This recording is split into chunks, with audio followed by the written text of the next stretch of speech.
embarking on a rather strange topic tonight.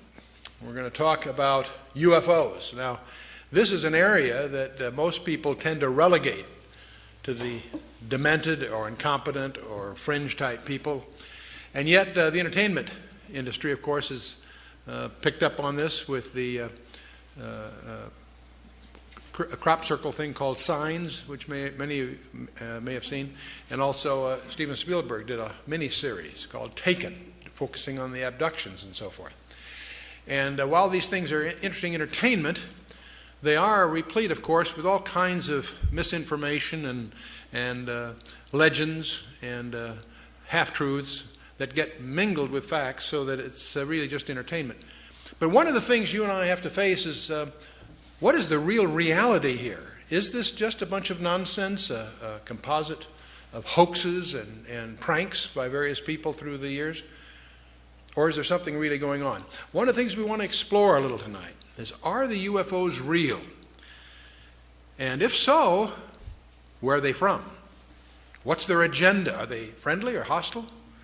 And most important, what does the Bible say about them? So we're going to explore that tonight as we go forth on our exploration of UFOs and this strange term, the Nephilim.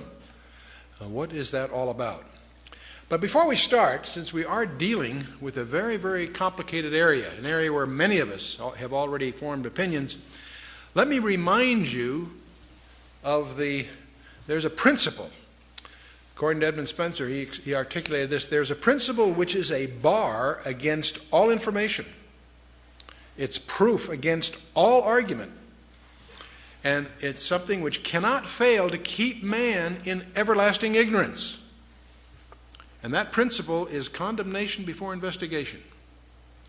So one of our challenges as we go into this very complicated topic is to set aside our prejudices and presuppositions, and let's see what we can find out. Now, the same idea is not only articulated by Edmund Spencer, but it also is in our collection of Proverbs by Solomon, who reminds us that he that answereth the matter before he heareth it, it is a folly and a shame unto him.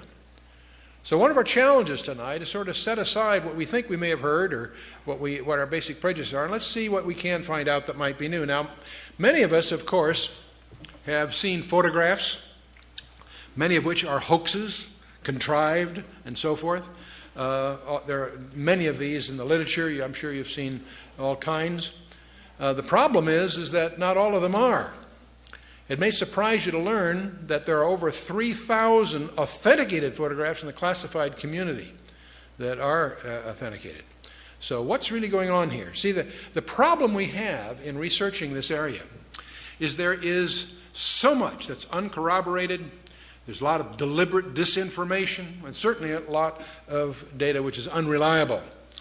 And the problem is, when you strip away the hoaxes and you strip away the nonsense and you set aside the uncorroborated, there still is too much to ignore that is substantiated, that involves multiple reliable witnesses, including multiple radar sightings. And radars generally don't have hallucinations. And this idea of being plotted simultaneously on multiple radars is something that should get our attention. And now, give you one example.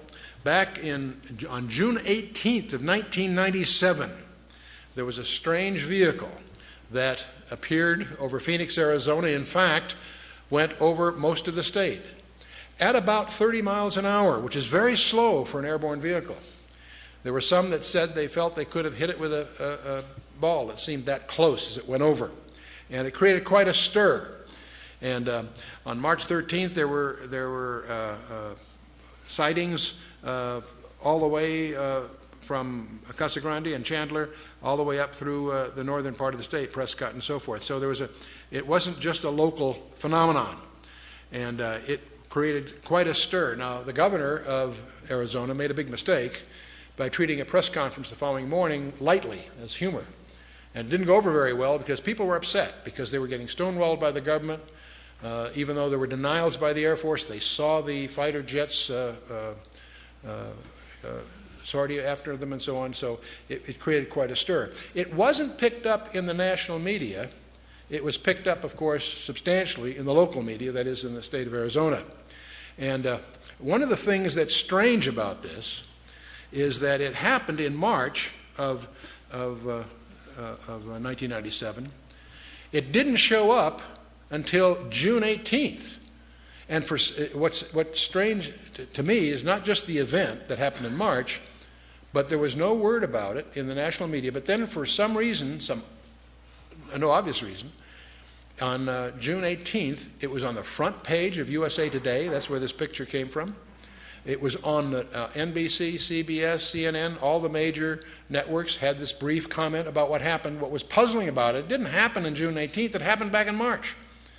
And I haven't been able to determine what triggered the news media to make it a big event at that time.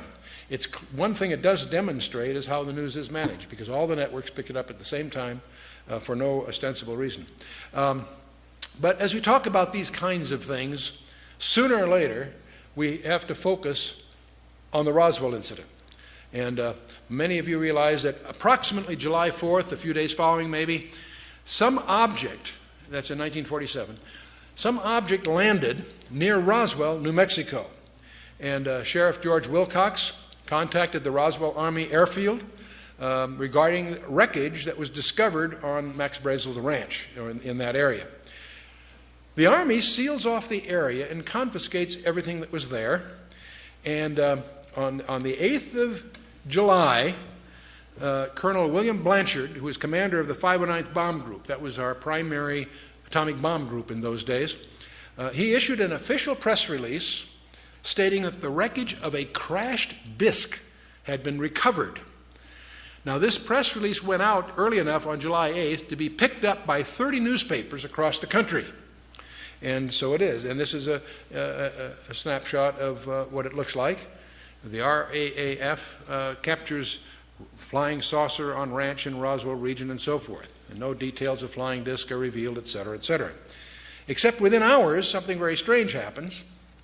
A second press release, which had tried to rescind the first one, was issued from the office of Brigadier General Roger Ramey, who was commander of the 8th Air Force.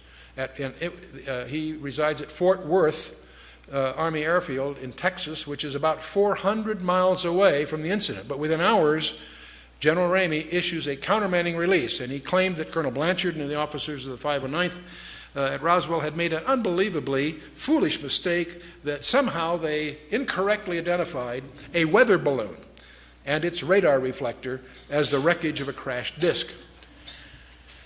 Now, frankly, everyone that heard this, that thought about it a little bit, realized that was just a very contrived cover story. And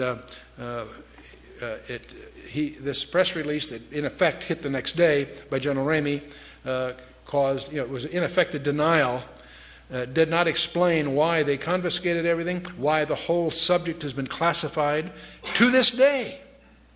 And now what that really did, this absurd cover story, frankly, just fueled the 50 years, the intervening 50 years of conjectures and all kinds of anecdotal testimonies of people who were involved peripherally.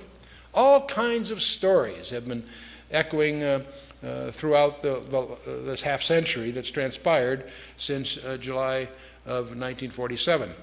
And the stories typically maintain that there were 4 alien occupants of this disk, that 3 of them were dead, 1 was still alive. All these presumably were taken off to the Never Never land of military security, and there's all kinds of stories that are too preposterous to really accept, and yet it continues. The great mystery about,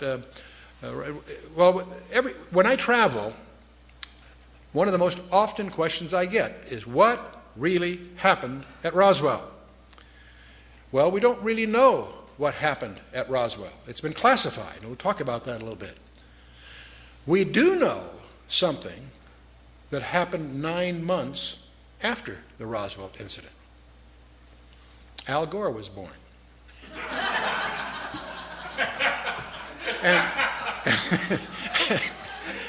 And it turns out he really was. The Roswell incident occurred nominally about July the days following July 4th in 1947. His birthday is March 31st of 1948, and that makes a cute quip, because every audiences always seem to enjoy that kind of a crack.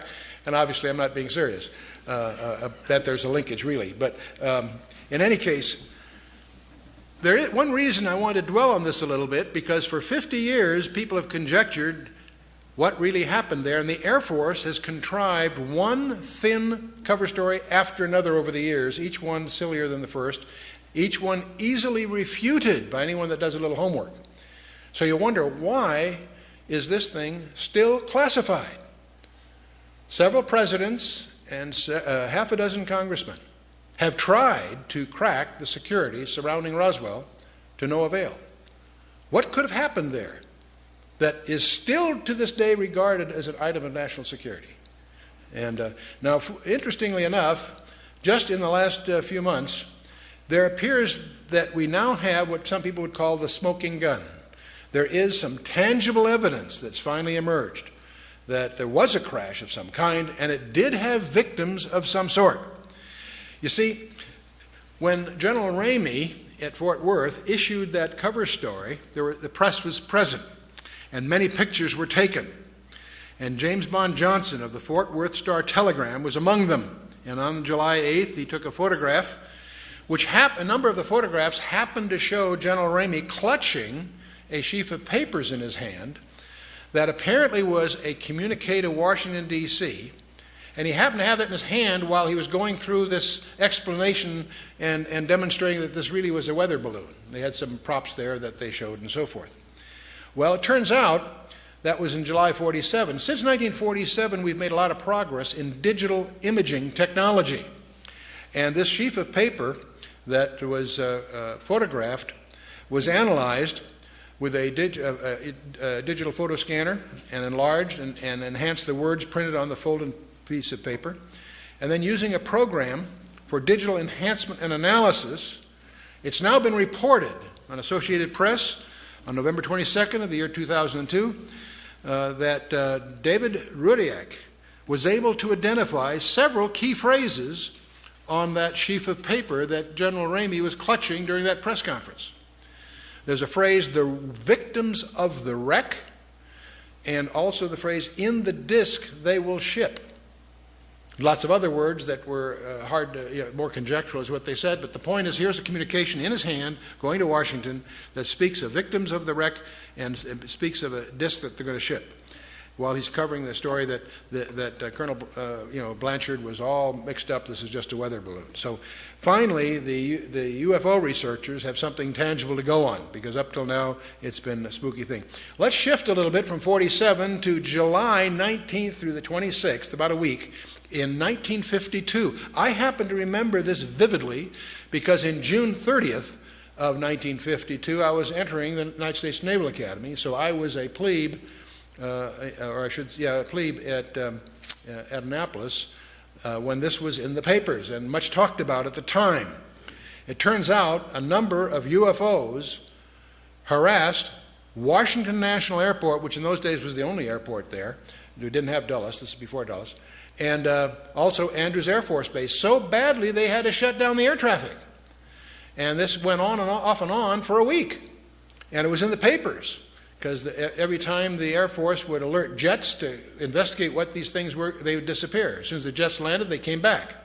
And fiery objects overrun jets over Capitol in the Washington Post. These are headlines from that period. Now, one of the things there again, they never really explained it. They issued some cover stories, but the truth of the matter is they didn't know what it was, and it wasn't just an incident one night. It went off and on for the better part of a week.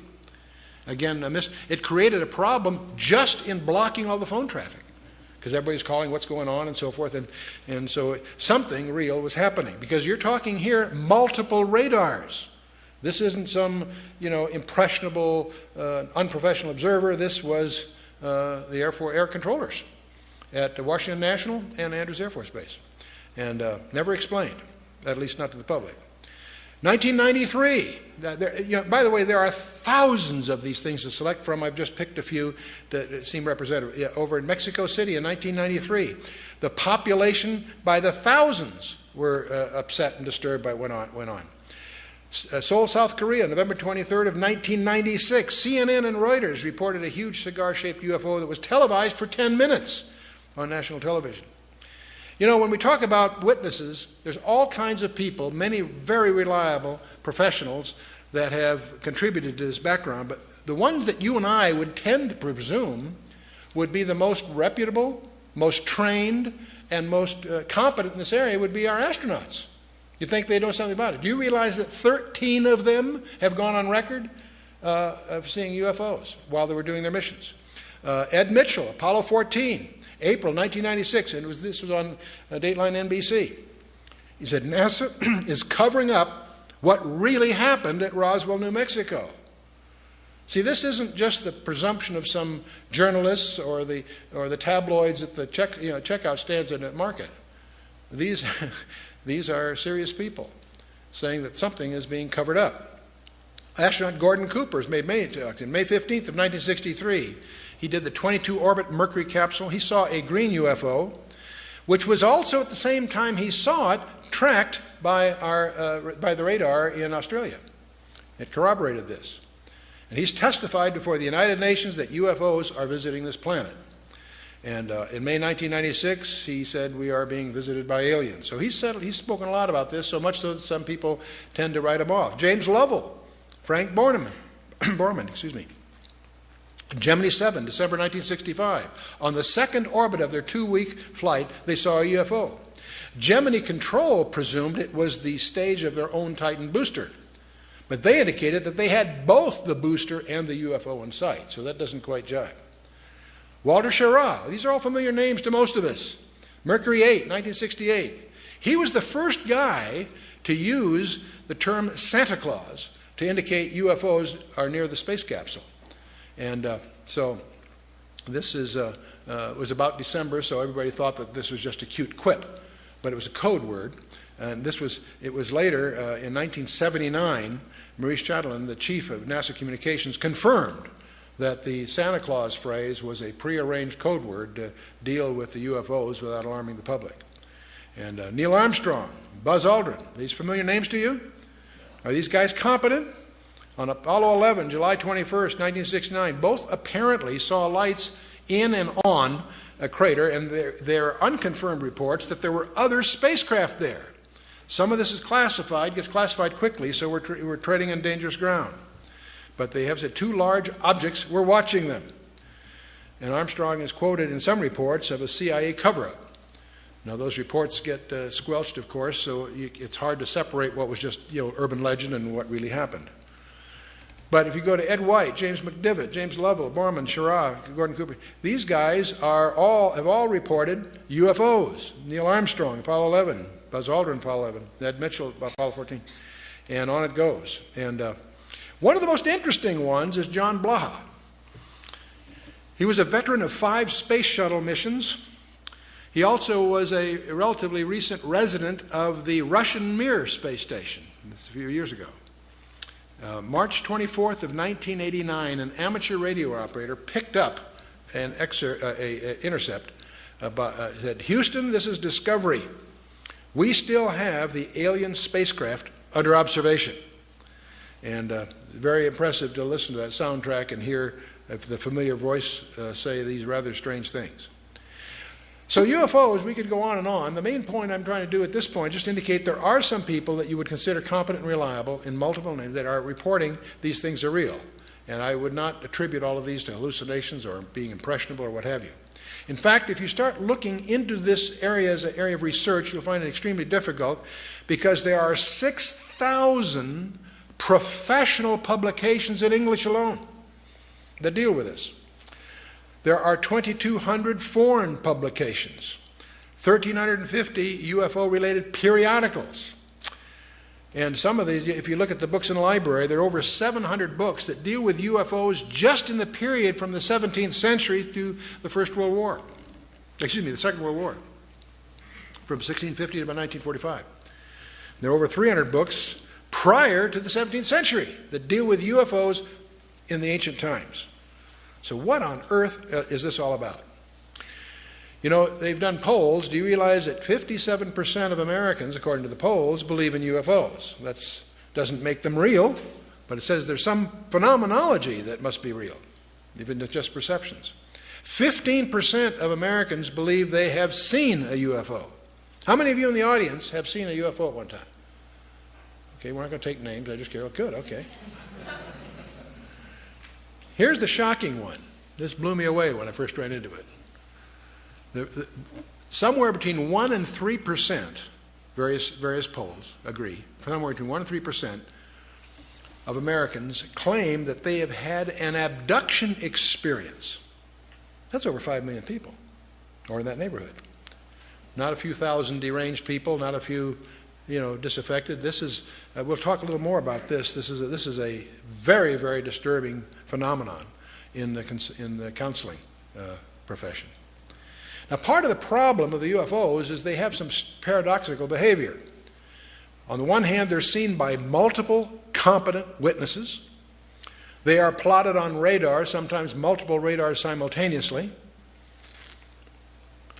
They leave tangible traces on the ground, sometimes radiation, evidence of burning, and other things. So they are apparently real in the sense of being physical, on the one hand. There are photographs. Sometimes they show up on photographs, sometimes they don't. But here's the problem. While they seem to be tangible on the one hand, they exhibit behavior that can't possibly be physical. They can go in excess of 6,000 miles per hour without sonic boom. So what on earth does that mean? I'd like to know how they do that trick.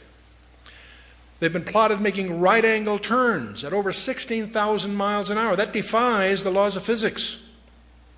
That's now perhaps the most disturbing thing of all. They appear to have the ability to materialize and dematerialize without a trace. One of the great mysteries of the UFOs isn't seeing them, is trying to figure out where are they when you don't see them. Some people say, well, they're from another galaxy. Most physicists will debunk that for lots of reasons. They seem to pose that way, but for lots of, if they came, if there are that many coming from another galaxy, you'd think you'd sense the traffic. We'll come to some more reasonable explanations, and you're going to discover the two top researchers in the last century, really, is Jacques Vallée, France, and J. Allen Hynek, the American. Now, J. Allen Hynek was head of astronomy at Cornell, and he set out to debunk this nonsense about UFOs, and he became one of the most ardent, competent, balanced researchers in the trade. J. Allen Hynek, he died a few years ago. Those of you that saw the movie Close Encounters of the Third Kind, whether you realize or not, saw J. Allen Hynek because he was in the crowd. I was on the board in those days with Alan Adler from Columbia, and they had him as just a gesture appear in some of the scenes, just as an extra.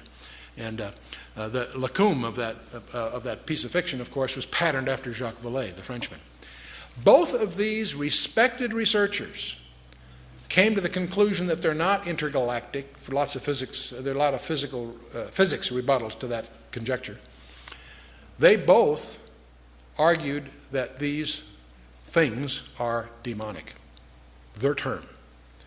They've written many, many books. You can check them out. These are not religious people. They're not people with any kind of personal agenda. But they came to the conclusion that these things, on the one hand, and by the way, we take for granted that we strip away the nonsense and the hoaxes, set that aside. There's tens of thousands of files you have to wallow through. When you cut through all that, there's still a core group, a substantial core group of real events that need explanation. And so on the one hand, they exhibit physical properties on the one hand. On the other hand, they also violate all physical laws. And so the conclusion that both J. Allen Hynek and Jacques Vallée and others have come to is that they're hyperdimensional, that somehow they come from another dimension periodically. That causes us now to stand back a little bit and do a little tutorial on hyperspaces. And we're going to get into why we feel that the Bible is an authenticated message of extraterrestrial origin in the first place. So let's talk a little about hyperspaces. There are only two kinds of... A hyperspace, by the way, just a term for a space of more than 3 dimensions. You and I are familiar with two-dimensional space. It's called a scratch pad or a photograph or a piece of paper is a two-dimensional representation of something, typically. Three-dimensional space we're familiar with because we live in it, and we also build models in 3 dimensions. We probably have a vague feeling of a 4th dimension called time. We don't get too comfortable with that unless you've done some special study, but we sort of acknowledge that reluctantly. Hyperspaces, frankly, is just the term used to study spaces of more than 3 dimensions. And we discover there's only 2 kinds of people that can really relate to hyperspaces. And that's mathematicians with special training and small children. Okay? Because they haven't, their prejudice has been blindfolded, so to speak. Now, the one book that is second to the Bible in its publication, all of us know the Bible is the most popular book in the history of man, but the second to that would be Euclid. And that's where most of us have been taught in school. And most of us, when we went to school, had trigonometry or plane geometry, same subject in a sense. We all know that a triangle, if you add up the angles of a triangle, adds up to how much? Anyone? 180 degrees, you betcha. So if I have a 30, 60, 90, it adds up 180. If I have a 45, 90, in fact, any triangle, if I add up the angles, it would add up to 180. Suppose, though, that my partner and I went out to a large field here. And we very carefully laid out with the transit a very large triangle, and when we got back with our figures, we added up the 3 angles, and it added up to more than 180 degrees. What would you conclude? That we'd messed up, huh? No, what have we encountered? Anyone? The curvature of the earth, exactly. See, if you take a course in navigation, one of the things that you'll have to get some background in is spherical trigonometry, where you can have a triangle with 90 degrees in each corner. And so, see, this little rule that we all learned, that a triangle, by implication, a plane triangle, a flat plane, adds up to 180 degrees, that's only true for a universe of 2 dimensions. So when you find that rule violated, it's a hint that you've encountered an additional dimension. And Dr. Einstein made history with that insight, because he was grappling, of course, with the nature of space, and he realized that length, mass, velocity, and time are relative to the velocity of an observer. In 1915, he generalized that, basically discovered that there's no distinction between time and space. And perhaps the most important thing from the general theory of relativity, we won't get in the math, of course, but is to realize that time itself is a physical property. You and I do not live in 3 dimensions. We live in at least 4. In fact, we now discover much more than that. But this idea that Einstein recognized as he grappled with the properties of space, that there's an additional dimension required, and he went to 4 dimensions to resolve the time issue. And his theory of relativity has been confirmed over 12 different methods to over 14 decimals. So it's no longer really a theory. It's well-accepted basis in certain fields of science. So when we need to go beyond Euclid, which of course deals just with 3 dimensions. And in June 10th of 1854, the most important lecture in mathematics was given by George Riemann. He invented a thing called metric tensors. And that tool that he developed proves to be one of the most profound tools in advanced physics. And it took over 50 years, in fact over 60 years, for Dr. Einstein to use that tool to develop his 4-dimensional space-time. And it's too bad that Einstein went to his death frustrated by not being able to solve certain problems, which if he had applied the technique going to 5 or more dimensions, they would have yielded. It took his successors to do that. Because in 1953, Kaluza and Klein both developed more than 4-dimensional models which integrated light and supergravity in a model. In 1963, 10 years later, Yang and Mills both developed what they call Yang-Mills fields, which reconcile electromagnetic and nuclear forces. That physicists are pursuing some way to integrate all that we know about the physical universe into a common model. And as early as 1984, and it's still a current conjecture because there's still problems with it, but scientists now generally believe that you and I live not in 3 or 4 or 5, but in 10 dimensions.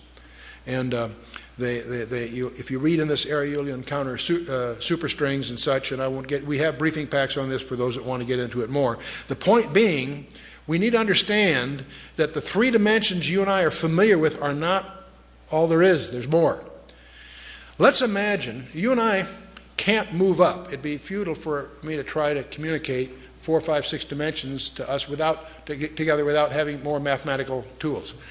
But what we can do is we can go the other way, and it may stretch our horizons here a little bit. You and I are three-dimensional beings. Let's imagine a two-dimensional world. That would be like a large tabletop or a large flat plane. Now, let's imagine that two-dimensional world populated by two-dimensional people. You and I could come along and poke our finger through the plane of their existence. And what would they see? They would see a circle. They'd only see that which they could relate to in their universe. But if we as a three-dimensional being are putting our finger through that two-dimensional universe to the two-dimensional people in the two-dimensional universe, they would simply see a circle. Well, in fact, let's imagine that a ball fell through that two-dimensional universe. To the two-dimensional observer in that two-dimensional universe, he'd see from nothing to a point. It'd grow to a large circle, and then it would shrink back to a point and disappear. He wouldn't be able to relate to what happened because he doesn't have the insight of that third dimension. You with me so far? Now, if you had some other kind of a shape, say a tumbling cube, it also would go through and it would take odd shapes as it passed through and then disappear. So one of the problems we have, suppose you and I are going to try to communicate a three-dimensional object to that two-dimensional world. How would we go about it? Well, there's a couple of ways. One would be to do what an architect would call projection. For example, if we had a cube, we could, in effect, shine a light that would give you a profile of that in 2 dimensions. And you discover very quickly that that works, but it's not too useful in letting the two-dimensional person understand a three-dimensional cube. So there's another way you could do it. You could take a three-dimensional cube and you could unravel it. You could take it and just unfold it and lay it out, and that would be a way to communicate to this two-dimensional person what this three-dimensional cube is like. But you'd quickly discover as you try to do that, his understanding is likely to be incomplete. You say, Chuck, what's all this got to do with anything? Well, let's talk about a 4-dimensional cube. That's called in mathematics a Hinton cube, and there are such things. The only place I know of it, it's called a tesseract. That's an unraveled Hinton cube. This is a 4-dimensional cube unraveled into 3 dimensions.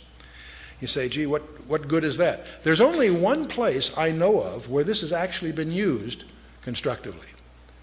And amazingly enough, it was by Salvador Dali. I never realized what a sophisticated mathematician he was, but in his Corpus Christi painting, he actually has Christ on a 4-dimensional cube as a cross, implying his mastery over time as well as space. And I imagine there's probably not one observer in 100 that really understands the sophistication that Salvador Dali was demonstrating by this piece of abstract art. But that's a Hinton cube or a tesseract, and that's the. But anyway, let's get back to hyperspaces then. The main point I want to get across: you and I live in 3 spatial dimensions, and that time is a physical property. That's very important to us in our ministry because we know that the Bible is an integrated message. 66 books penned by 40 guys over thousands of years. And yet it's integrated, and not just thematically. The very design of the text itself evidences integration. But what's mysterious about that integration also implies that the origin of that message is from outside the dimensionality of time because of the nature of its structure, its use of writing history before it happens and so forth. So that's very important. Now, in particle physics, they talk about 10-dimensional strings as the nature of our universe. What fascinates me about that is that that's exactly what 2 Hebrew scholars back in the 13th century, 12th century, predicted just from their study of Genesis 1, is that we live in 10 dimensions, 4 dimensions are knowable, and 6 are not knowable, to use their jargon. But in any case, the suggestion, it's the only one that we've encountered that really can reconcile what we think we know, is that the UFOs apparently are hyperdimensional. They apparently can enter our dimensional under certain conditions for certain periods of time. And so let's see. Now there's another aspect I'd like to touch upon about the whole UFO area. And getting back to the Roswell thing, why on earth is Roswell still classified?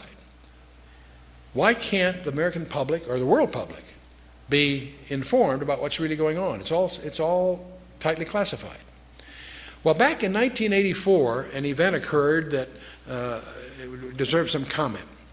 In 1984, several documents emerged within the UFO community.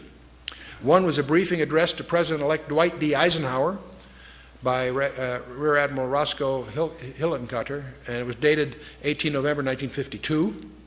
And there was also a special classified executive order signed by Harry S. Truman to the Secretary of Defense. In those days was James Forrestal. It was dated 24 September 1947. And his letter apparently authorized him to establish a board of suitably qualified persons to be answerable directly and only to the President. And the code name for this august group of appointees was Majestic 12. That was the code name. And these documents, all kinds of documents show up, CIA documents and other things, including this memo that signed by Harry Truman establishing this august group. Now, who were these group called Majestic 12? Well, one, of course, was Secretary of Defense James Forrestal, Rear Admiral Roscoe Hillenkotter, who was prominent in those days, Dr. Vannevar Bush, who was probably the most famous scientist of the period, General Nathan Twining, head of the Air Force, General Hoyt Vandenberg, General Robert Montague, and a number of civilians that you may not have heard of, Dr. Detlev Bronk, Dr. Jerome Hunsucker, Mr. Sidney Sowers, Mr. Gordon Gray, and Dr. Lloyd Berkner, and one guy we will talk about a little bit is Dr. Donald Menzel. And these were, when Forrestal died, by the way, in 1949, General Walker Smith replaced him. But these 12 people apparently were known in the classified community, it would seem, as Majestic 12. Well, these are interesting people. You see, of these 12 people, there was Secretary of Defense, of course. 3 of these people were the first 3 directors of the CIA, the Central Intelligence Agency. Actually, the Director of Central Intelligence, that was the successor to the Office of Strategic Services, the OSS, which later became the CIA. 5 of these people were top scientists in aviation, research and development, and astronomy. All of these people held the highest security clearances anyway. Let's talk a little bit about Admiral Hillenkotter. He was not, turns out, he was not simply a Navy man. And by the way, I want to mention something. A lot of people have heard about Majestic 12. And a lot of people also understand that it's been all debunked. But we're indebted to a very, very patient, thorough, diligent researcher by the name of Stanton Friedman, who published a book on this. And what he did, he developed dossiers, spent 20 years developing dossiers on each of the 12 to try to understand as much as he could about their personal lives. Rear Admiral Hillenkotter was not simply a Navy man. He was the first director of the CIA, which was also established, interestingly enough, in September of 1947, just months after the Roswell incident. He retired from the U.S. Navy in 1957 and soon was appointed on the board of governors of NICAP, which was considered the most influential UFO organization in the 50s and 60s. Dr. Vannevar Bush, this is a name you probably heard. He's a world-renowned research scientist. He was the head of MIT between the 2 world wars and head of the Office of Scientific Research and Development. He led the development of the atomic bomb, the proximity fuse, radar, and 100 other high-tech systems with military applications. See, that's why he's so well known. He was also well known for establishing a policy of compartmentalization of classified work. It was previously the style in research labs to give people a lot of freedom of movement. And he was the one that saw the need for compartmentalizing, letting scientists have only the information they need to know so that they could control the transit of information within the organization. So this whole idea of, we're going to talk about compartmentalization here shortly. Well, this whole MJ-12 there are two kinds of people, those that have never heard of MJ-12 and those that know that it was just a hoax. You see, somebody noticed that apparently that the typewriter that was used to type the Truman Executive Order of 1947 was deemed a Smith Corona model that had not been manufactured until 1963. So you start to smell a hoax, if that's true. The signature on the memorandum had apparently been photocopied from an unrelated letter that Truman wrote to Vannevar Bush back, written in 1st of October of 1947. So you get the impression this thing was just a hoax. There are other anomalies that were noted and published in various media, so it quickly, within the UFO community, in just a few years, it was recognized by everyone that these documents were just fakes. And so most people either never heard of MJ-12 or they, quote, know, close quote, that it was just a very elaborate hoax. Until Friedman comes along. Stanton Friedman, he was a nuclear physicist. He spent over a decade painstakingly probing 15 libraries and archives, and he now has cast significant doubts about the doubters. He has refuted most of the documentation quibbles that were raised by the skeptics, but more importantly, he compiled detailed dossiers on each of the 12, and he's made some intriguing discoveries. See, by collecting the details on each one, some very interesting corroborations have emerged, and these are all published in his book, Top Secret Magic, in 1996. Let's take General Nathan Twining as an example. He had been scheduled to fly to Seattle on July 16th of 1947 to review the new B-50 bomber that was being built by Boeing at that time, and also to do some fishing with some old friends. So that was all scheduled for some time. Suddenly, General Twining canceled his Seattle trip and headed for New Mexico on July 7th. This is billed as just a routine inspection, but that doesn't jibe with the apparent urgency to upset all these other long-laid plans for no apparent specific reason. It's also interesting that on July 9th, President Truman met with New Mexico Senator Chavez with no reason given. So you get the feeling behind these calendar entries there's something going on. Another interesting guy is Donald Menzel. He apparently, Friedman discovers, led a double life. As a UFO debunker and a distinguished astronomer in public. He was a well-known astronomer. He also ran around poking holes at these UFO conjectures that were going on in those days.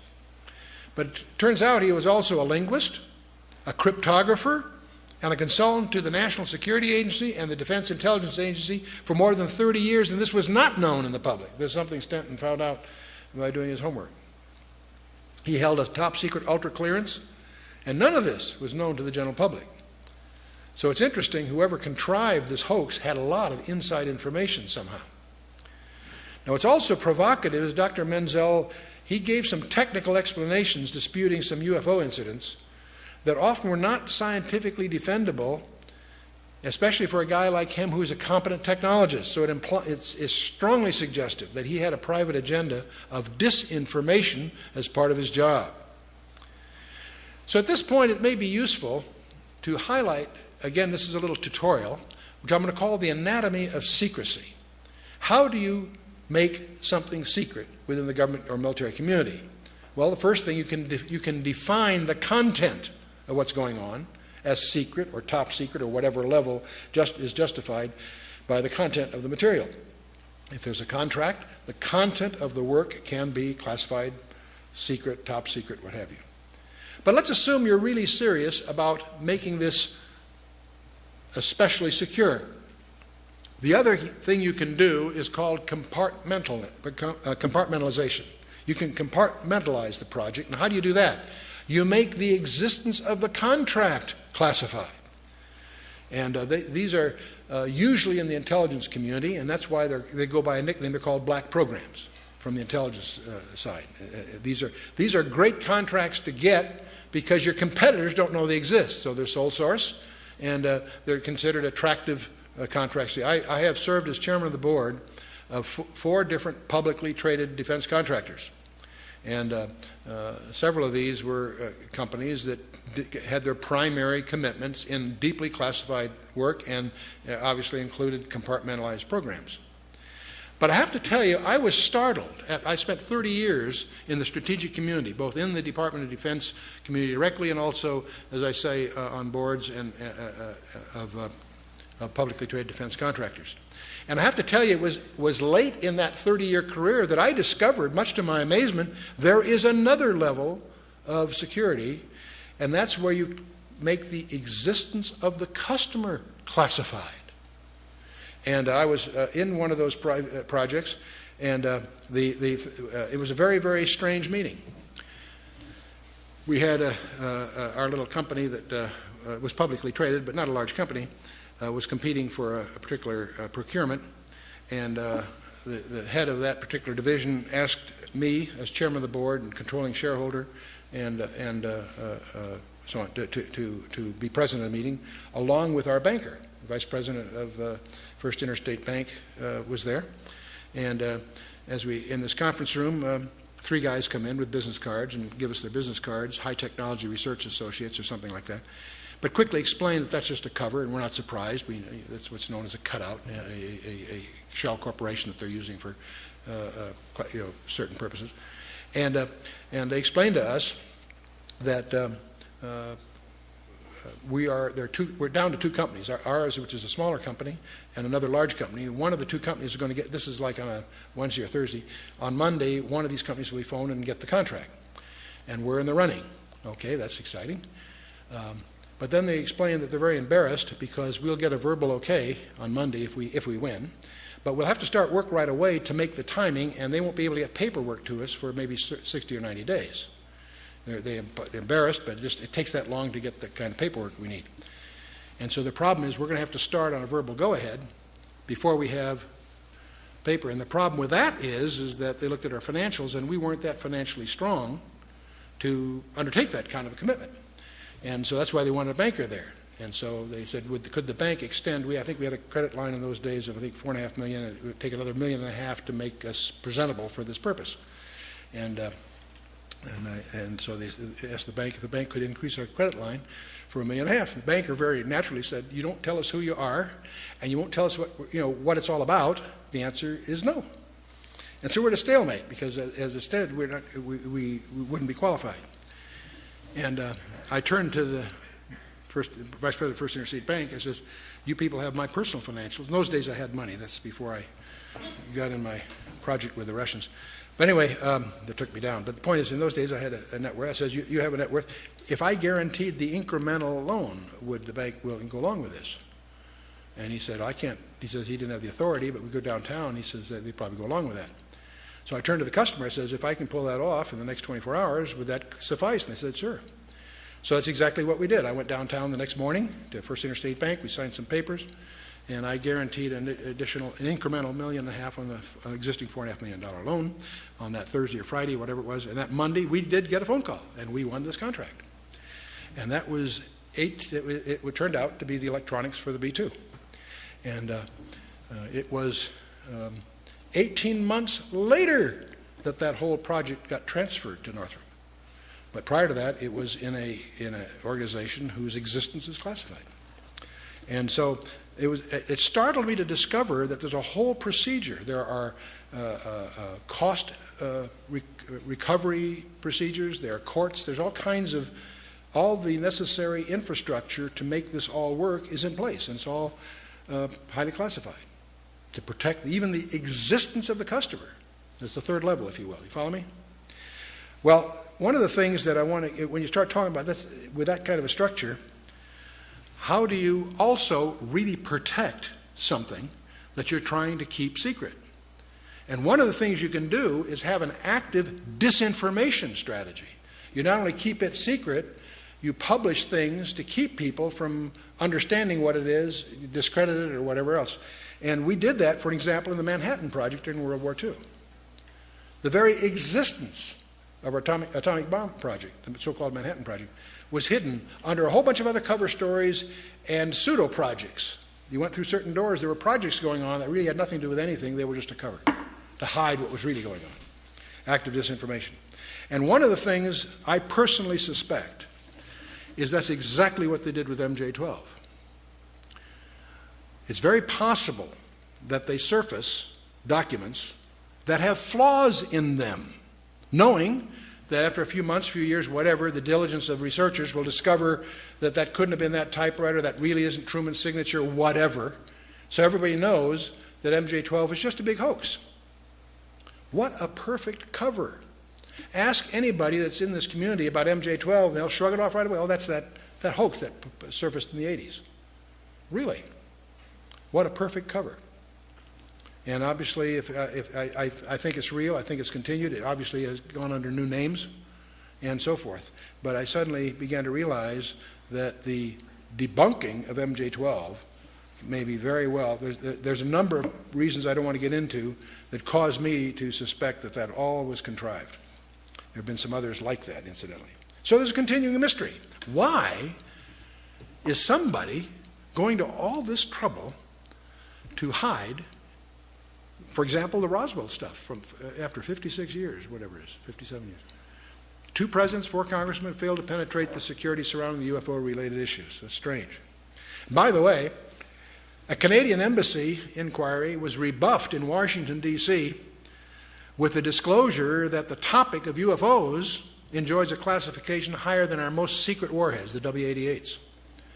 They made an inquiry and they got turned down, but they made a mistake when they turned it down because they disclosed the fact that what they were after, which is some UFO information, was classified more highly than our weapon systems. Why? And now, by the way, just as we have Roswell in the United States, in England they have the famous Rendlesham Forest incident.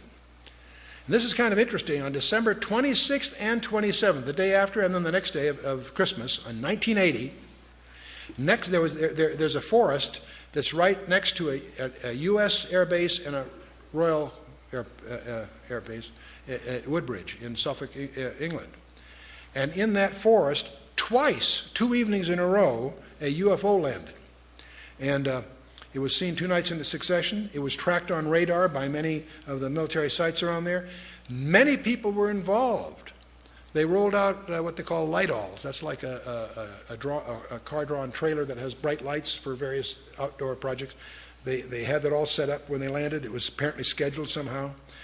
And this was reported by Deputy Base Commander Lieutenant Colonel Charles Halt in a memo that was classified on both sides of the Atlantic. But a copy did get leaked out. And so just as we have our Roswell mystery, in England they talk a lot about Rendlesham Forest. What really happened there? There are lots of people involved, military, enlisted and others. So out of that have come all kinds of stories.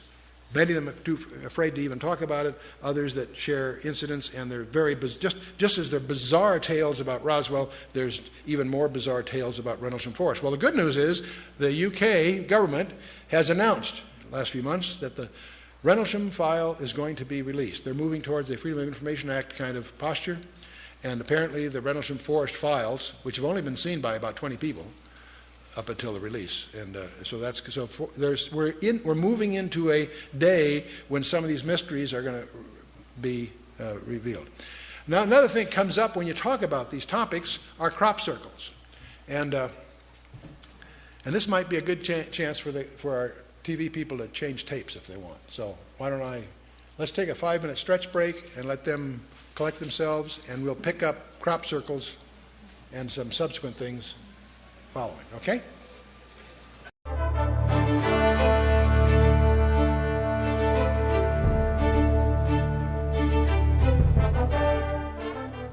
Well, you can't talk about UFOs and that sort of thing without getting into the area of crop circles. And the recent movie Signs with Mel Gibson is an example of that. It was a amalgam of urban legends. They used corn stalks. None of the crop circles have used corn stalks, incidentally, but that's trivial. The real thing is, what about these crop circles? Many of us have heard that they're just developed by pranksters. Pranks with planks is the way most people regard them. And indeed, that probably covers many of them. I think most of you can have seen various patterns that occur in crops, not just in England, by the way, all over the world.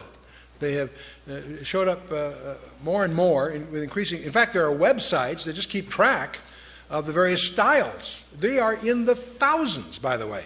These are just some representative shots of them. And various patterns Not all of them circular, by the way, but and of course many people associate these with UFOs. Many of these patterns there have been observers claim there have been UFOs seen over the fields the night before the crop circles are discovered, that sort of thing. So there seems to be, at least in the minds of many, an association between them. And but in 1991, two elderly artists, Doug Bauer and Dave Chorley, they came forward and admitting that they had faked hundreds of these circles, and they demonstrated their technique using ropes and planks and tethers and so forth to do this. In fact, they did it under journalist supervision. In fact, in some of the TV specials, you can actually see time motion where they unveil how they pulled some of these off. And if that was just it, we would probably dismiss this as an incidental topic. But and it does appear, by the way, that there are many of these that have some form of craftsmanship that accounts for the thousands that appear throughout the world, not just in Britain, in the United States too. But let me tell you frankly, that doesn't explain them all. There's also a group of scientists that have been studying this quite rigorously and are startled with what they find on some of these circles. There are articles in peer-reviewed scientific journals that have established that not all of these things are pranks with planks. For example, biophysicist William C. Levengood, he's of the Penlandia Biophysical Laboratory in Michigan. He's examined plants and soils from 250 crop formations, randomly selected from 7 countries.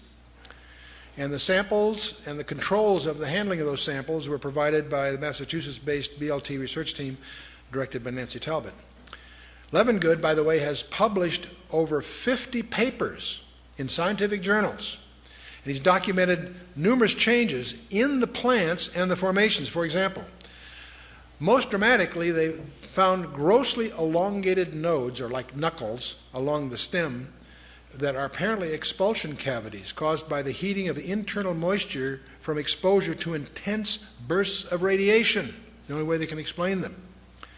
They've also taken seeds from the plants and germinated them in a lab. It showed significant alterations in growth as compared to the control samples. And this has been published in the International Journal of European Societies of Plant Psychology back in '94. But it goes on and on. They find a brown glaze over some of the plants. It turns out it was pure iron that had been embedded in the plants while the iron was still molten. Tiny iron spheres were also found in the soil around those plants. And this was published in the Journal of Scientific Exploration in 1995. In 1999, a British investigator, Ronald Ashby, examined the glaze that we're talking about here through optical and scanning electron microscopes. And he determined that the intense heat had been involved, about 2,700 degrees Fahrenheit, which of course would destroy the plants. And there are hundreds of plant and soil samples were collected from a 7-circle barley formation in Edmonton, Canada. The plants had both elongated nodes and expulsion cavities that we talked about, and the soils contained these peculiar iron spheres. And the controls showed that none of these, in other words, plants that were not part of the circle did not have any of those changes. A mineralogist by the name of Sampath Iyengar, Technology and Materials Laboratory in California, examined specific heat-sensitive clay materials in these soils using X-ray diffraction and a scanning electron microscope. He discovered an increase in the degree of crystallinity in the circle minerals in the soil. Statistician Ravi Raghavan determined a 95% statistically significant confidence level in these findings. They have no idea what's causing it. It's clear this was not just some contrived prank for some of them. And so on it goes. Now, what was really astounding was the direct correlation between the node length increases in the plants and the increased crystallization in the soil minerals. What that implies is a common energy source for both effects. So somehow there was some very intense energy. This wasn't a couple of guys with planks and ropes playing games. And the scientists could not explain how this is possible, because the temperature required to alter the soil crystallinity would be between 1,500 and 1,800 degrees Fahrenheit, and this, of course, would destroy the plants. So how did this happen? They don't know. But there are journals and there are scientists that are wrestling with the puzzles of the crop circles. Not the crop circles in general, those that turn out to be what we'll call real ones, not hoaxes. And that's the problem in any research area like this. You got so much noise, it's hard to find the signal, if you will. Well, let's get to the real core of all of this. What's the biblical view? And we're going to talk a little bit about the days of Noah. You know, Jesus gave 4 disciples a confidential briefing on his second coming. And the 4 disciples came to him to inquire of his return, and he detailed the precedent events that would occur prior to his second coming. And his answer to them, these 4 guys, is so important it's recorded in 3 of the 4 Gospels, Matthew 24 and 25, Mark 13, and Luke 21 and 22. But he opens and closes that briefing with a repeated admonition. Take heed that no man deceive you. And that occurs in Matthew 24:4, and you'll find it's the theme of the entire presentation. We're dealing here in spiritual matters, and the attempt of the enemy will be to deceive us. But in the middle of this briefing, about verse 37 of Matthew 24, Jesus makes a very strange remark. He says, but as the days of Noah were, so shall also the coming of the Son of Man be. Now, in the context there, what he may have been alluding to is simply that it'll be business as usual until, just as it was business as usual until Noah went in the ark, it'll be business as usual until he returns. And most people who read that passage assume that that's all he meant. It's just that it's going to come as a surprise. And yet, there are many scholars from the context, the details of that passage, feel he was giving us a hint of something deeper. And we really won't understand what he's talking about unless we understand what the days of Noah were like. And so we're going to try to figure out what did Jesus really mean? As the days of Noah were, so shall the coming of the Son of Man be. So what you really need to do to get a handle on the UFO thing, strangely enough, is to do your homework in Genesis chapter 6.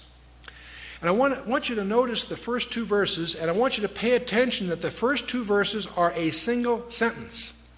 Many people stumble because they don't realize that's a single sentence. You'll see what I'm getting at in a minute. Genesis 6, verse 1.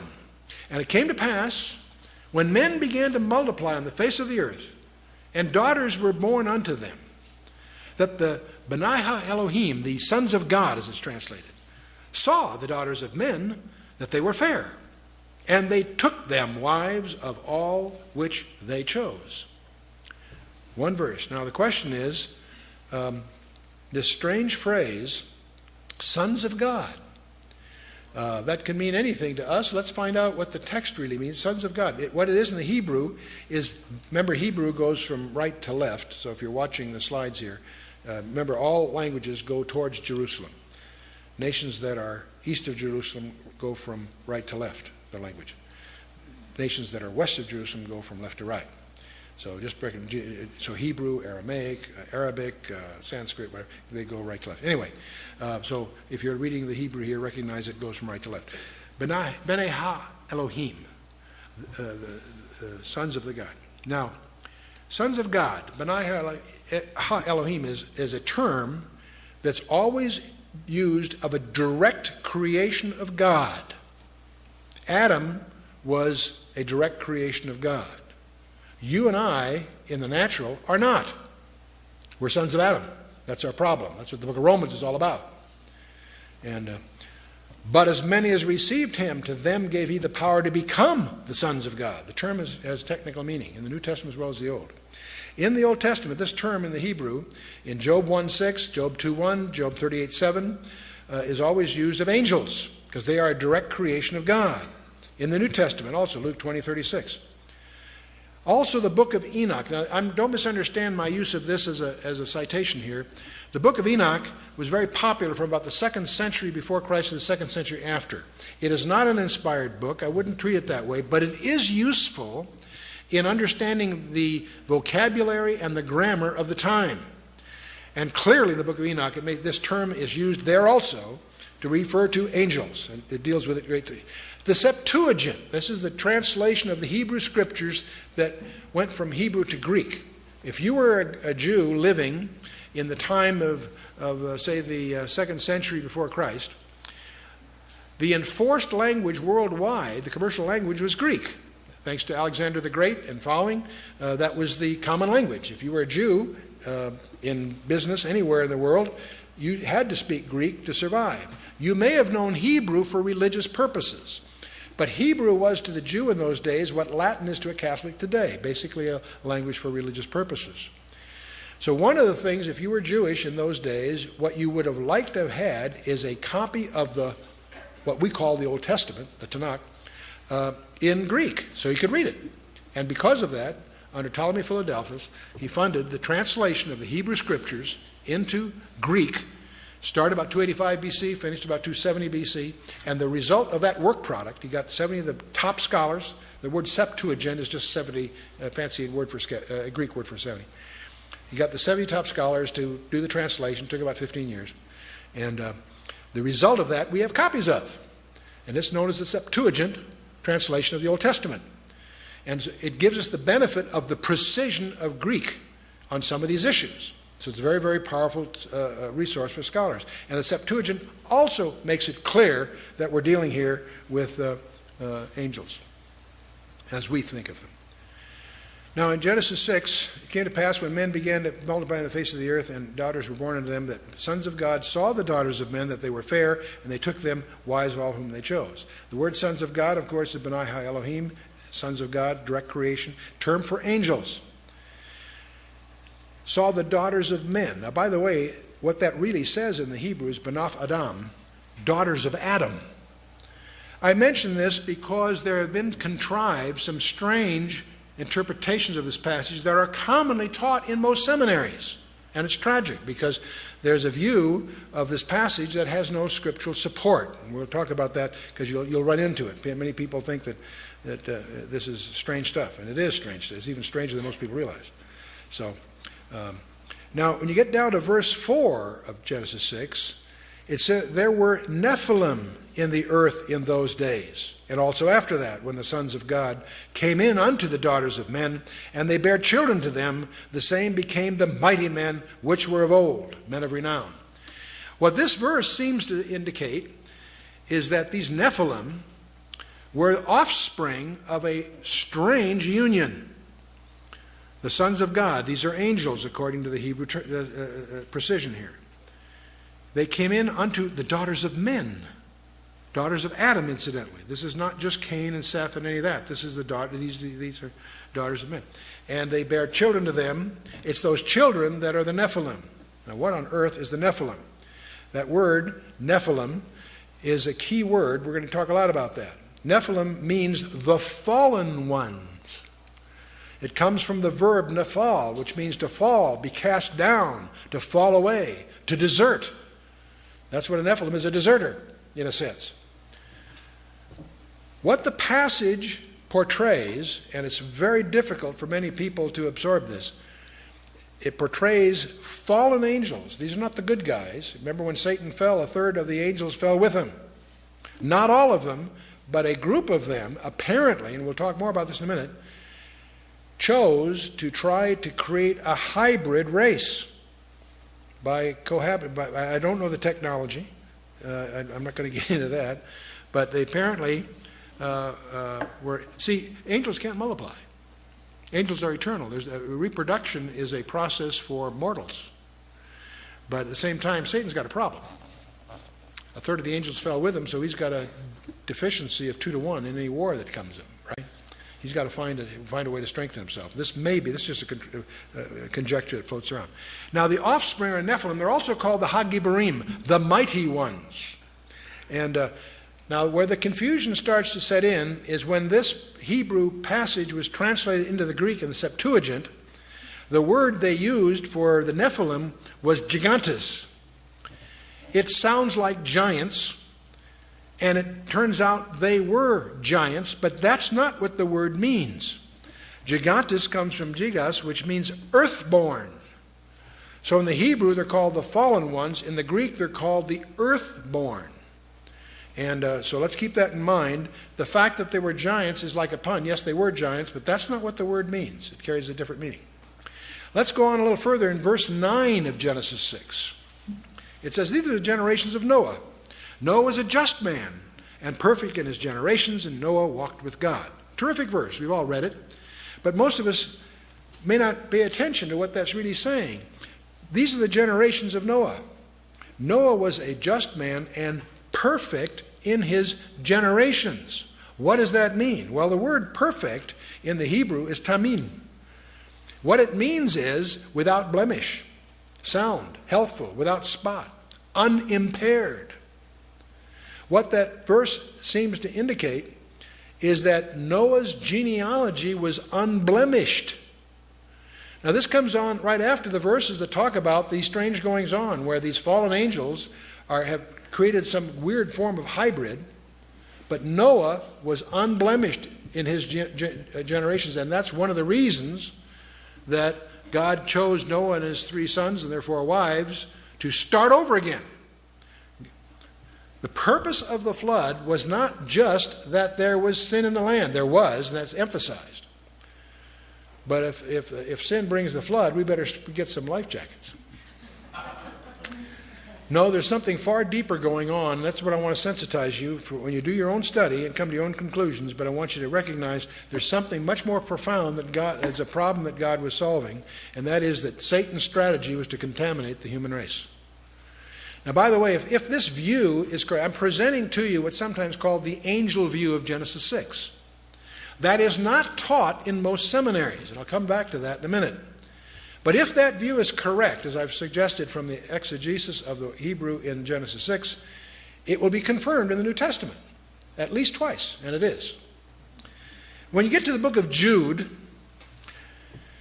Jude makes an allusion to this very event in Jude verses 6 and 7. Jude is just one chapter.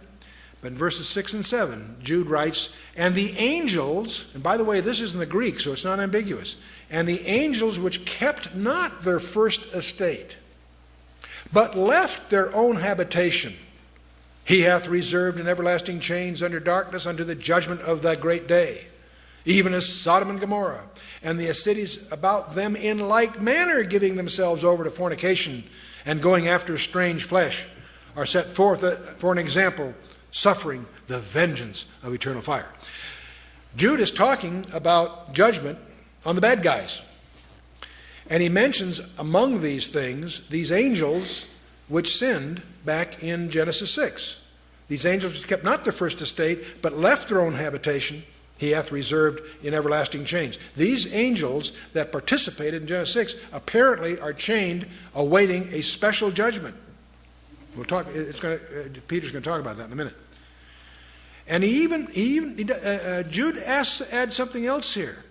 He makes a comparison between the sins of Sodom and Gomorrah and the sins of these angels, in that they were doing that which is unnatural.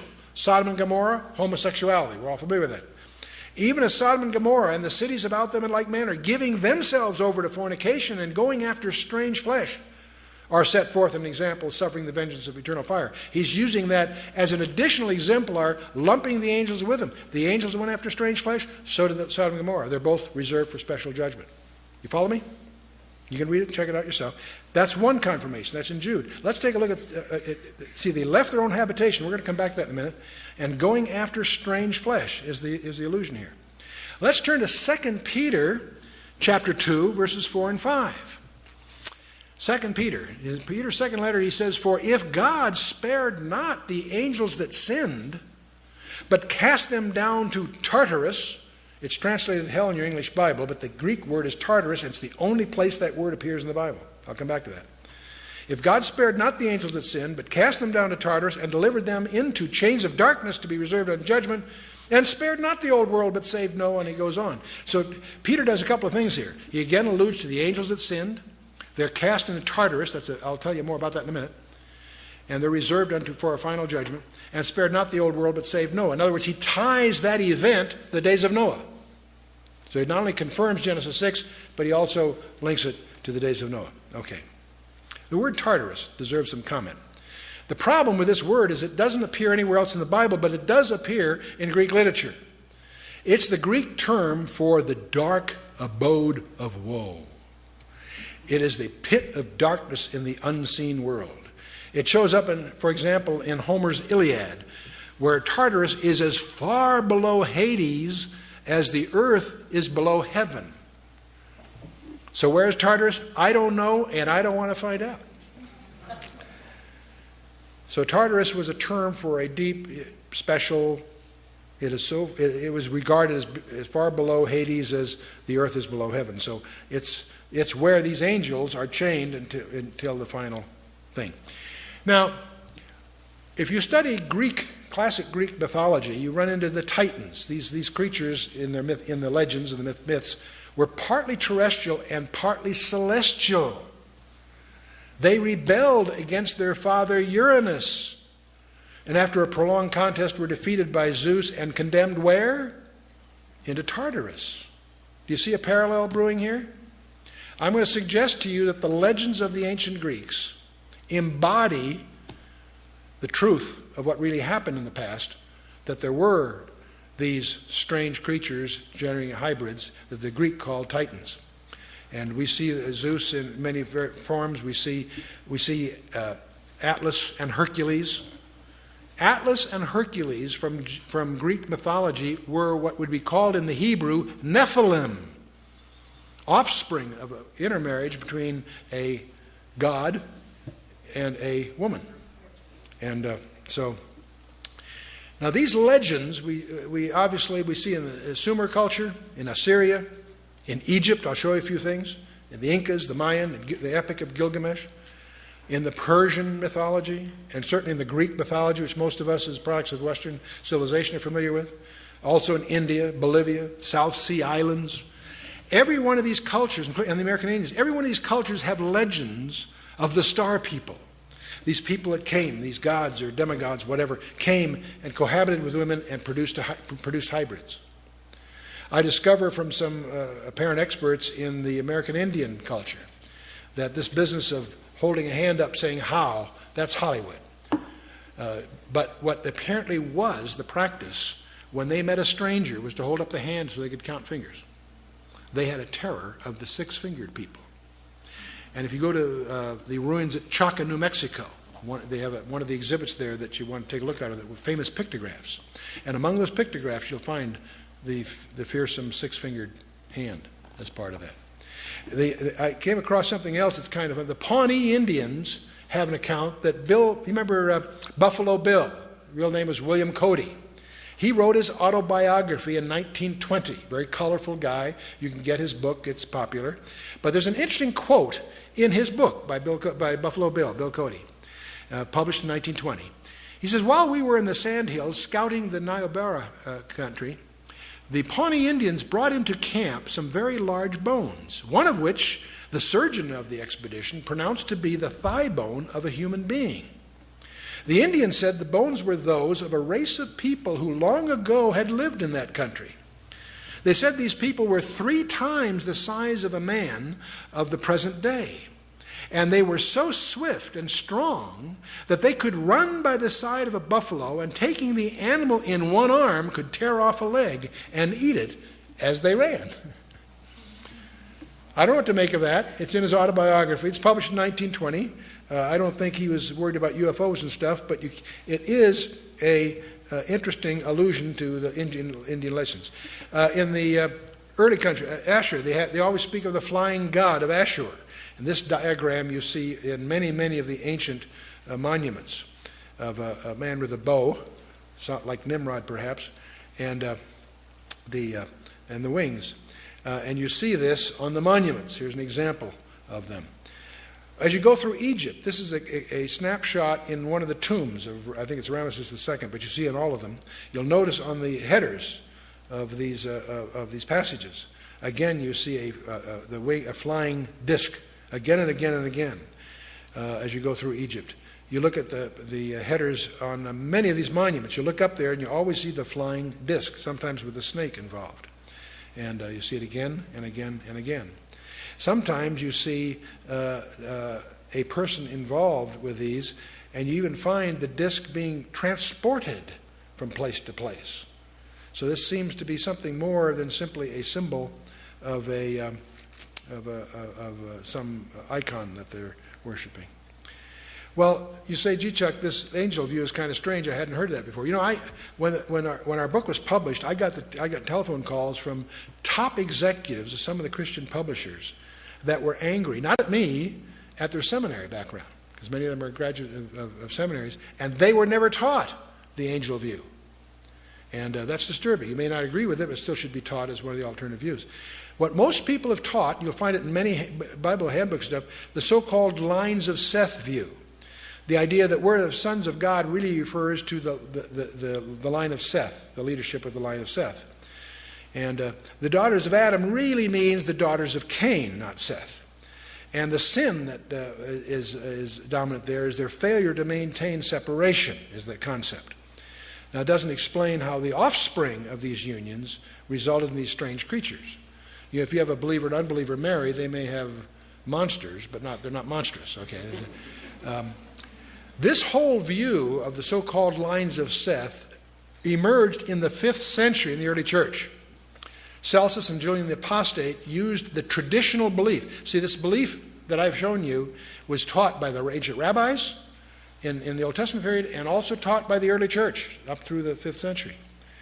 But Celsus and Julian the Apostate used the traditional belief to attack Christianity.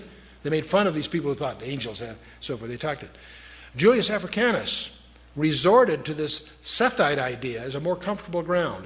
People find that less spooky, and Cyril of Alexandria used it to repudiate the Orthodox position.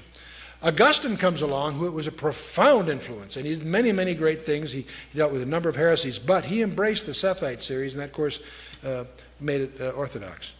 And so this view of this line of Seth prevailed all through the medieval church.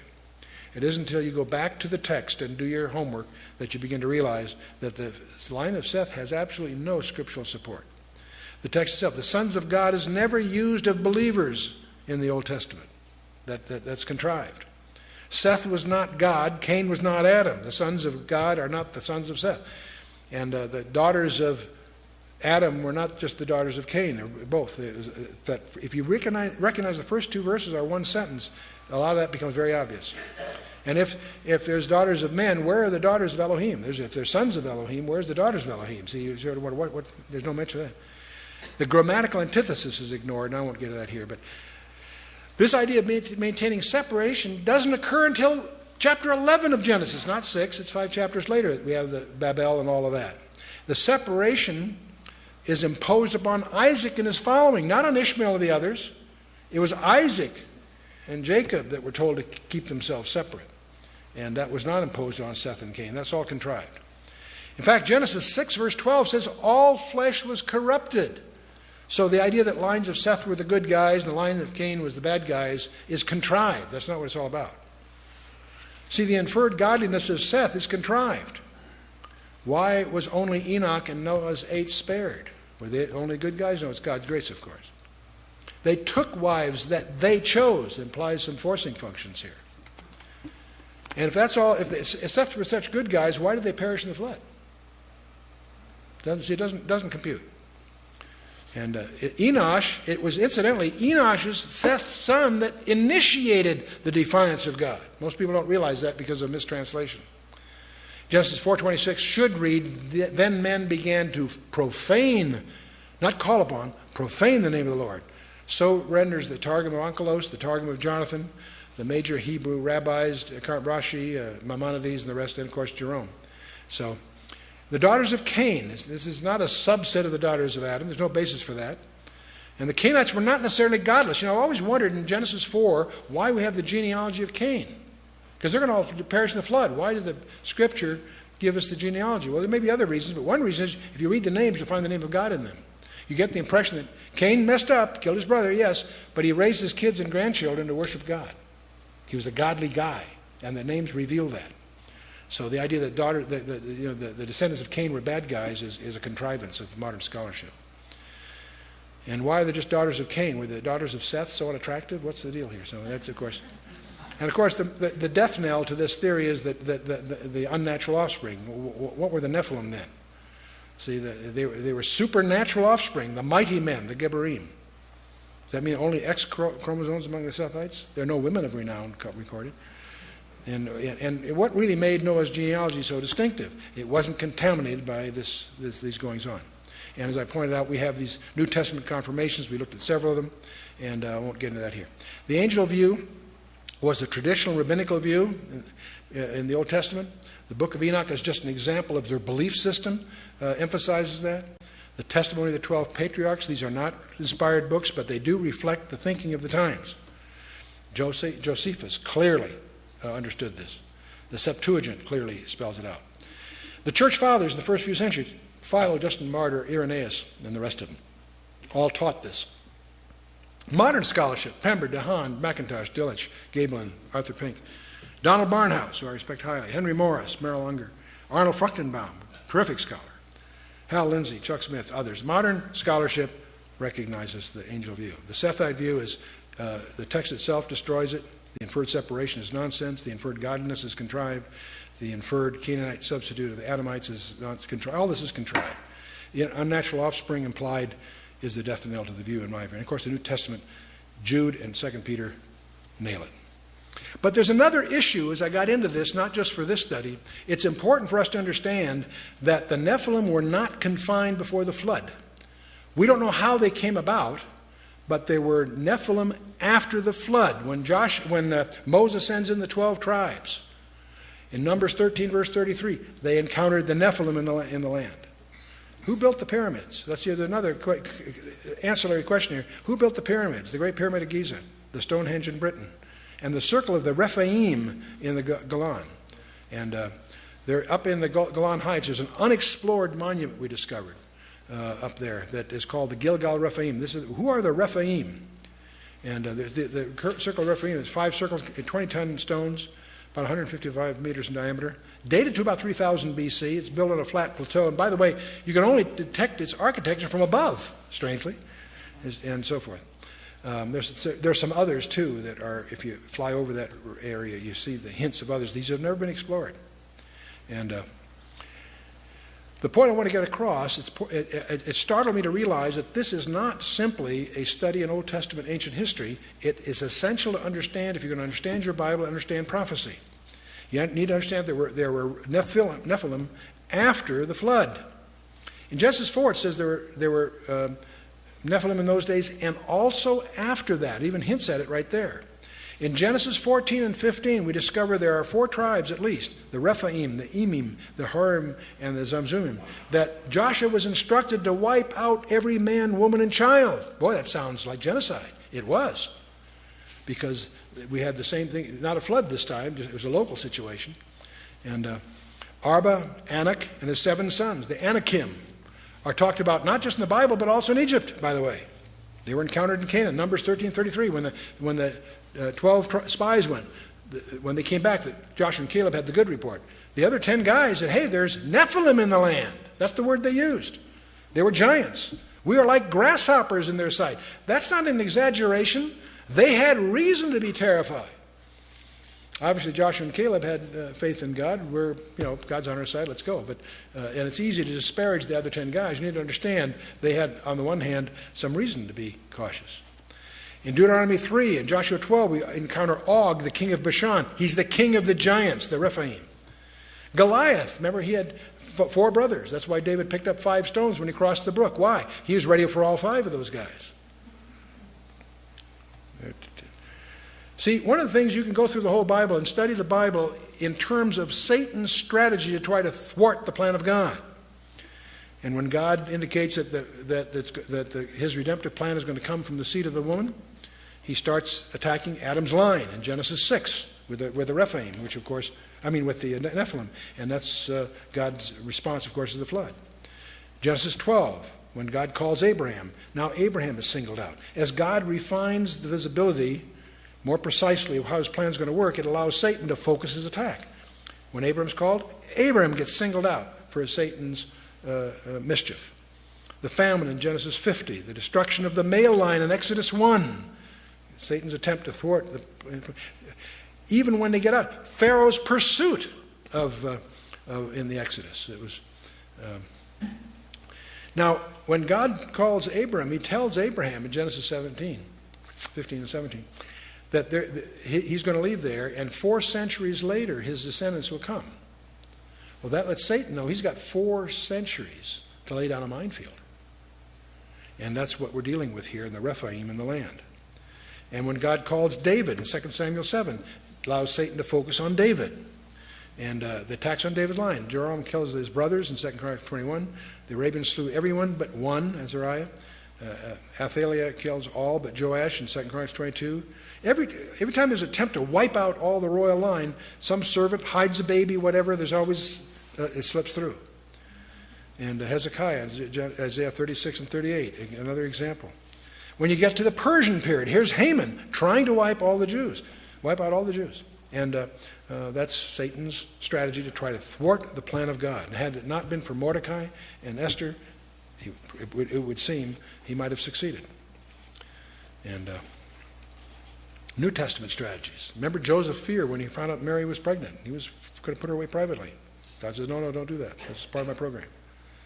Herod's attempt when he wipes out all the babes in Bethlehem. It's Satan's attempt to wipe out God's plan at Nazareth in Luke 4, when Jesus uses Isaiah as his mandate for his ministry, Isaiah 61, they're going to throw him off a cliff, but he slips away.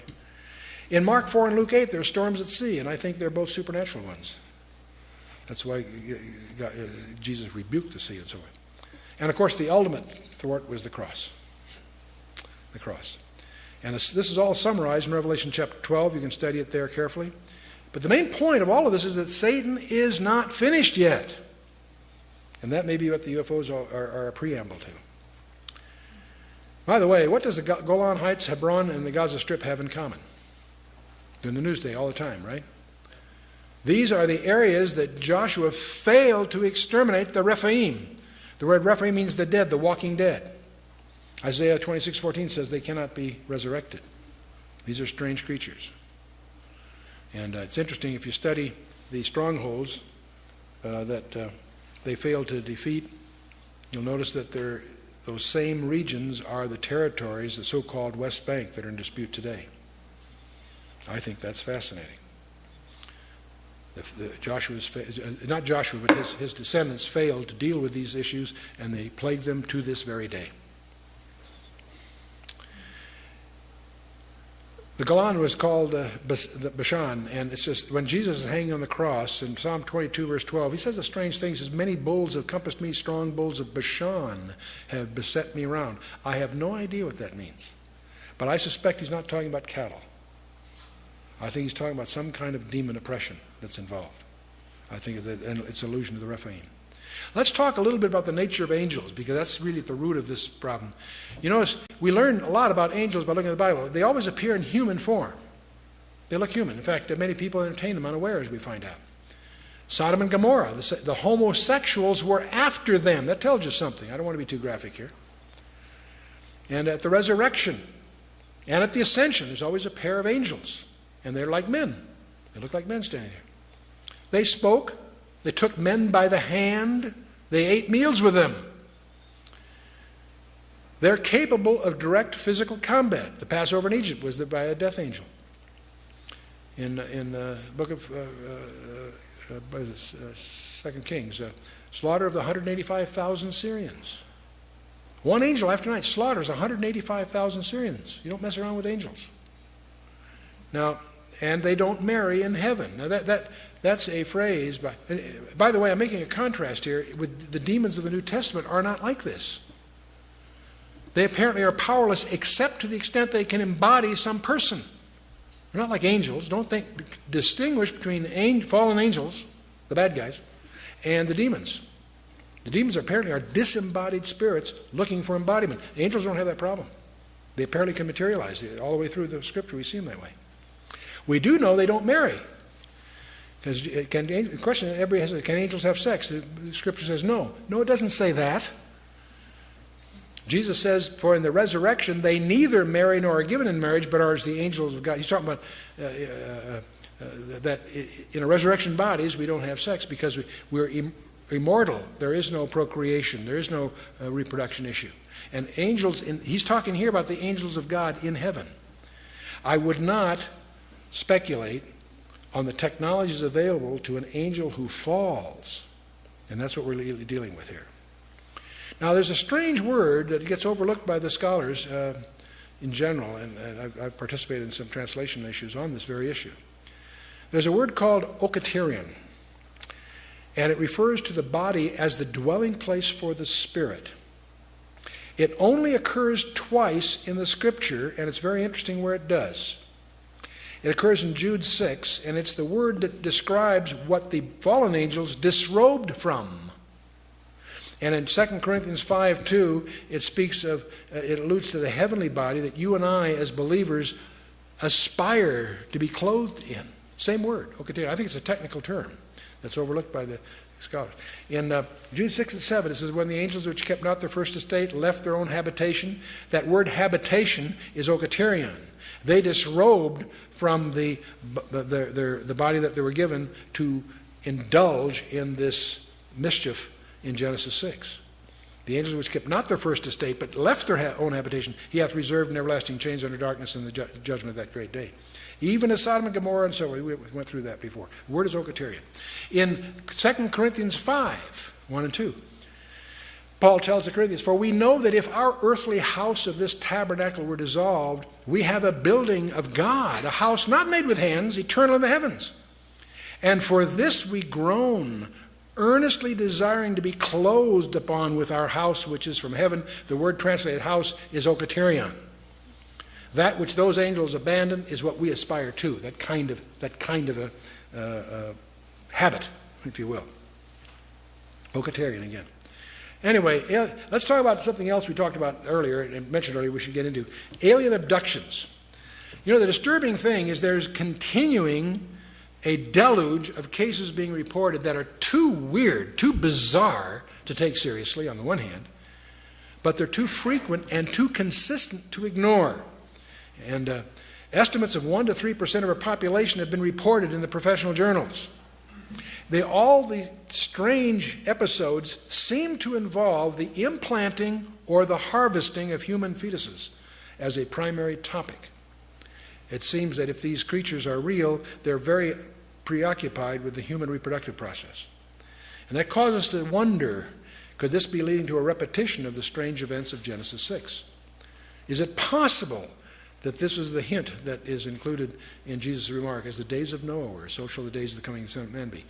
Dr. John Mack, a Pulitzer Prize-winning MD, he head of psychiatry for Harvard's hospital there, and he's written on this area. He says, the idea that men and women and children can be taken against their wills from their homes, cars, or schoolyards by strange humanoid beings, lifted into spacecraft, and subjected to intrusive and threatening procedures is so terrifying and yet so shattering to our notions of what is possible in our universe that the actuality of the phenomenon has been largely rejected out of hand or bizarrely distorted in most media accounts.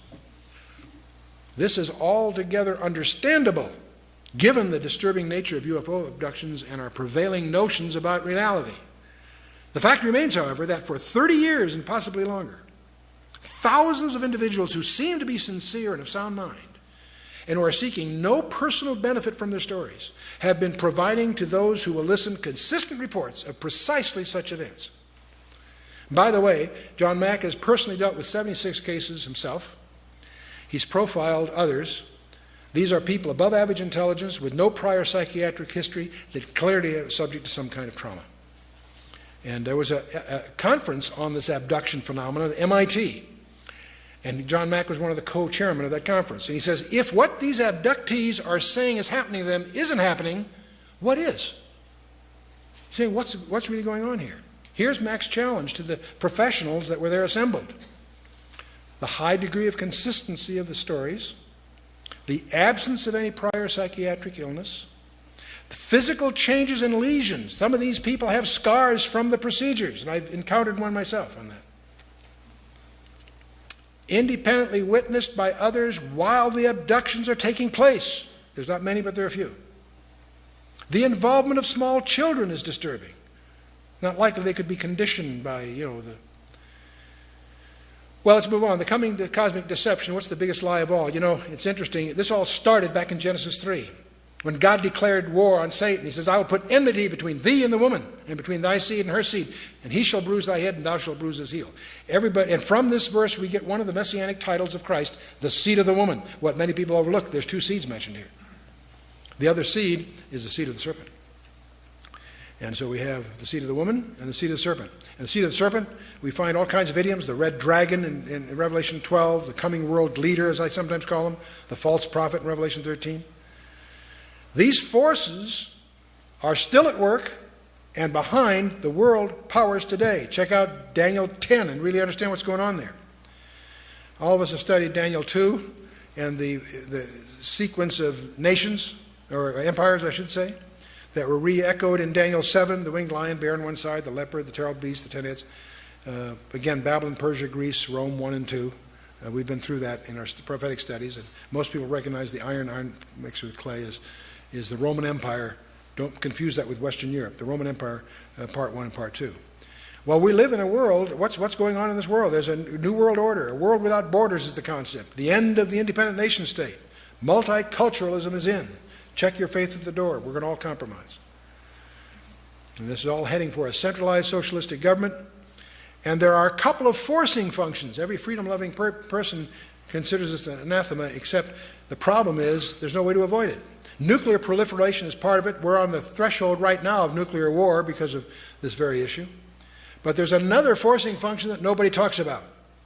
The possibility, ultimately, not yet, but coming, of cosmic threat of some kind. You say, Chuck, that's way out. That's fringe stuff. Really?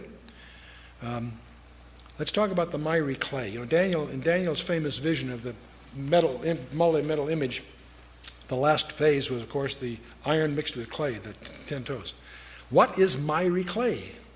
Miry clay is clay made from mire, or dust, if you will.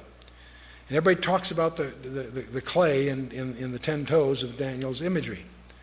No one, I'm guilty too, paid any attention to Daniel's explanation of it.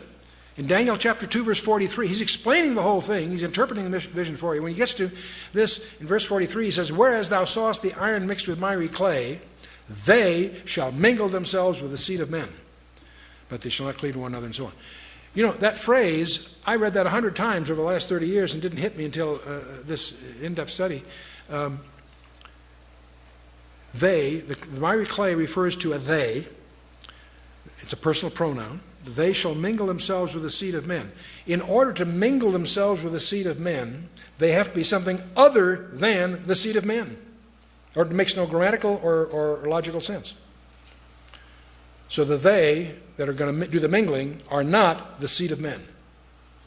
Oh, could this be a hint of some mischief in the end times analogous to the mischief in Genesis 6? I think so. They shall mingle themselves with the seed of men. Boy, there it stares at me. Well, speaking of UFOs in the end times, you know, I remember Walter Martin. I was on his board for many years. My partner and I were the guys that brought him to the West Coast. And we because of his very, very critical ministry to comparative religions, we try to keep him off this subject because we felt it would discredit his ministry. I don't hesitate these days for two reasons. One is I've got nothing to lose. My ministry is probably discredited anyway. But also times are a little more lucid these days. But in any case, I can remember Walter using any excuse. He would get to Luke 21:26, and he'd quote this: men's heart failing them for fear, and looking after those things which are coming upon the earth. And whenever he did that, he always gestured with his hand. Men's hearts failing themselves for fear, and looking after those things which are coming upon the earth. And he'd make a sort of an inverted saucer with his hand as it was landing. He'd say, coming, and he'd just gesture with it. He saw UFOs here. And for the powers of heaven shall be shaken. And I'm not to say he's wrong, but we used to always smile. Walter, get off that subject. Anyway, but the coming great deception, Jesus opens and closes his Matthew 24 thing. He says, there shall arise false Christs and false prophets, and shall show great signs and wonders, insomuch that if it were possible, they should deceive the very elect. What's going to protect you? Your intellectual background? Your knowledge of physics? No way. No way. If it were possible, they would deceive the very elect. The only thing that can save you from this deception is your spiritual condition by being in Christ. They shall show great signs and wonders. They're going to do things that are going to violate our apparent knowledge of reality. When we get to 2 Thessalonians, Paul in 2 Thessalonians 2 has a lot to say about this. He says, the mystery of iniquity doth already work. Only he who now hindereth will hinder until he be taken out of the way. And then shall the wicked one be revealed, whose coming is after the working of Satan, with all power and signs and lying wonders. The wicked one is going to do miracles. Be prepared for some political leader to raise people from the dead. We're not ready for that. The mystery, see, I think the restrainer is restraining far more than you and I have any idea. More than we have capacity to imagine. I think after the rapture, it's going to get so strange, it's going to be way out there. Now, where does this wicked one come from? It surprises many to realize the Scripture tells us. In Revelation 11 and Revelation 17. Revelation 11, verse 7, and when they shall have finished their testimony, the beast that ascendeth out of the bottomless pit shall make war against them, and shall overcome them and kill them. Where is this guy coming from? From out of the abuso. So he's not just some political leader that happens to be kind of gifted. No, this guy is empowered by Satan himself. And he's coming out of the abuso himself. You get to Revelation 17. The beast that thou sawest was and is not, shall ascend out of the bottomless pit, go into perdition, and they that dwell upon the earth shall wonder whose names are not written in the book of life. The only thing that can protect you from all of this is your position in Christ. Second Thessalonians goes on, and because they received not the love of the truth that they might be saved, for this cause God shall send them strong delusion that they should believe the lie. Don't assume that you can get saved after the rapture. People will be saved after the rapture. But if you've had an opportunity and turned down the redemption of Christ, this is what it's talking about. Because they received not the love of the truth that they might be saved, and for this cause God will send them a strong delusion that they should believe the lie. Be careful. Don't play that game. If you're going to accept Christ, do it now. Don't wait, or you'll be vulnerable to the big deception. Now, the most absurd war is coming. I always fascinate with Psalm 2, which is a dialogue among the Trinity. Why do the heathen rage and the people imagine a vain thing? The kings of the earth set themselves, and the rulers take counsel together against the Lord and against his anointed, saying, let us break their bands asunder and cast away their cords from us. And it goes on. This whole idea that the world is going to take up arms against God himself astonishes me. I can understand people not believing God or rejecting God, yes. I can't imagine going after him warfare. It just doesn't make sense. Why would the world go after him? I think the Nephilim thing will explain it. You know, it's interesting that the alien types, if you read you wallow through all this literature, Dr. Mark Eastman and I spent a lot of time going through that stuff. You'll discover there's three types of these so-called alien creatures that emerge. The grays, those are the diminutives, short, you always see them in the entertainment media. There's another group that seem to appear, but sometimes called the Nordics or the Pleiadians. They're about 6 foot tall, they're blonde, blue-eyed, they look like people. Could be around us now. And there's a third group that are the most grotesque of them all, what's sometimes called the reptilians. These are scaly, weird creatures that look like a refuge from some grade B science fiction movie. There's weird stuff. Well, these three always show up. It's interesting, in Revelation 16, verse 13 and 14, I've always wondered, how does the world go to war against God? And John tells us, I saw 3 unclean spirits like what? Like frogs come out of the mouth of the dragon, out of the mouth of the beast, and out of the mouth of the false prophet. For they are the spirits of devils working miracles, which go forth unto the kings of the earth and of the whole world to gather them to the battle of that great day of God Almighty. I think God is going to use some kind of strange creatures, demonic or whatever, to draw the world into this confrontation that is part of the climax that Revelation and the Old Testament deal with. Well, what's our challenge, you and I? Let's wrap it up. I'm going to give you a statement that I want you to challenge. Don't accept what I say or you flunk. I want you to challenge what I'm about to say, although I believe it sincerely. I believe you and I are being plunged into a period of time about which the Bible says more than it does about any other period of time in history, including the time that Jesus walked the shores of Galilee or climbed the mountains of Judea. That's a preposterous statement. But I believe you and I are being plunged into a period of time about which the Bible says more than it does about the whole gospel period. Now, we monitor and publish backgrounders and weekly updates on 10 strategic trends.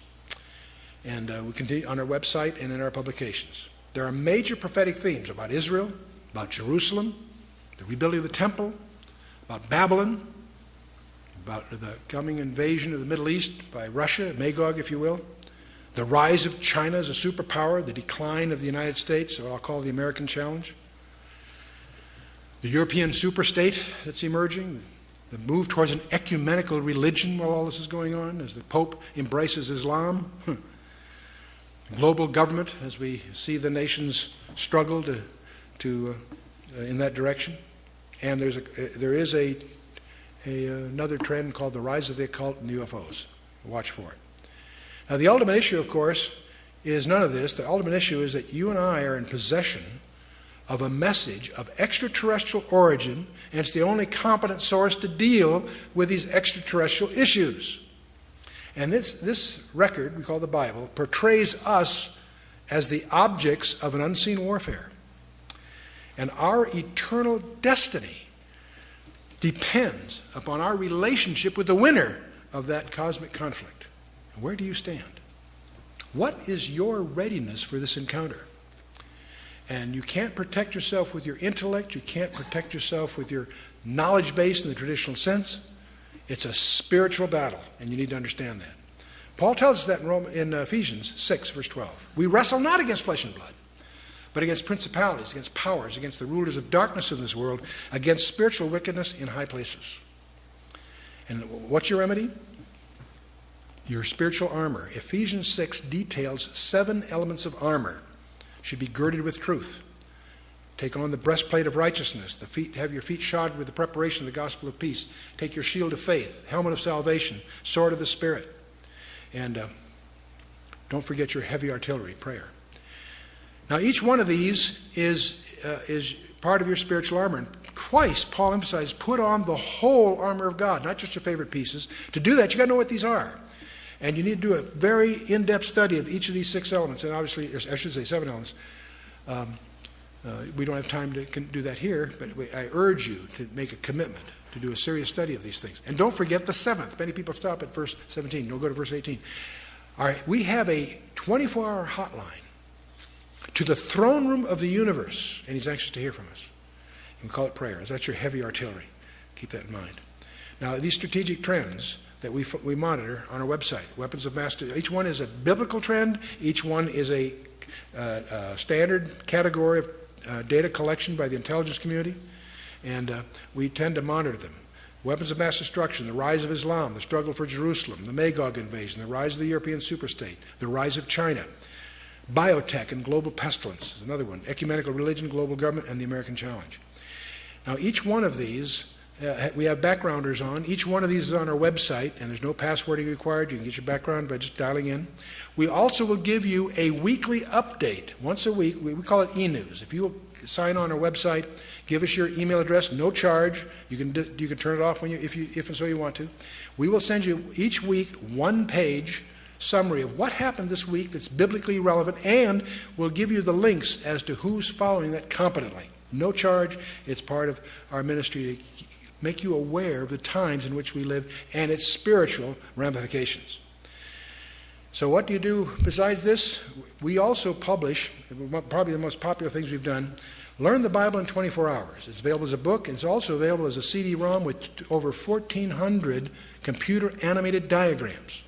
And it will take you from Genesis to Revelation in 24 one-hour sessions. That sounds audacious, but 24 one-hour sessions accompanied by computer-aided diagrams covers a lot of ground. What it'll do is give you a grasp, a respect for the integrity of the whole package, and you'll be able to navigate all the way through whatever issue you may have. If you survive that ordeal, we also publish expositional commentaries on each book of the Bible, verse by verse, with detailed notes, diagrams, and what have you, and they're available on a week-to-week basis or as packages.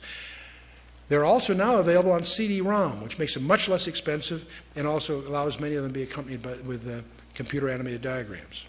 We also publish topical briefings. Most of you may be familiar with our briefings. We have probably well over 80, maybe 100 topics, biblical, scientific, geopolitical, what have you. And we're also starting to get into videos like the one that you're watching. And we have other resources, of course, a monthly news journal that the first year is free if you sign up for that. Our internet site is the flagship of our entire ministry. I encourage you to look it over. It's been much heralded. We're one of the oldest sites on the net, and we have a really talented team. The Lord has really blessed us with both the team and the content and the response to it. The strategic trends, of course, are monitored there. We also publish e-news, which I've mentioned. Those are free, by the way. Emphasize that. Free. We're also a host of the Blue Letter Bible. We participate in its early days. It's English, Hebrew, and Greek text with commentaries, dictionaries, encyclopedias. It's all word searchable. It's all free. But the main thing we have is something that's maybe new to some of you, and that's the Berean Online Fellowship. Many of you are familiar with our K-Rations program. That's where we have a tape-a-week subscription program. It includes a 10-minute update and then a verse-by-verse study on some book of the Bible. Many of you may be familiar with that, and that's still going. And we accompany that, of course, with diagrams and study materials for group study, and you can even arrange to have course credit for that, university recognized. We publish this typically in heirloom edition leather-bound albums. For those that collect them, they have a way to keep them organized, and it is a university-approved level all the way to the PhD level with arrangements we've made. But the thing that we want to announce to you, we have a new program called the Berean Online Fellowship. Each week you get the verse-by-verse study in real audio or MP3, and that includes the notes and so forth. It also includes a weekly global intelligence update, just a little 10-minute what's going on kind of thing. It gives you also access to all our verse-by-verse commentaries in real audio. It's all available to the subscribers, members of the fellowship. You also will get personal update, our news journal, online immediately, and you'll still get your hard copy by mail.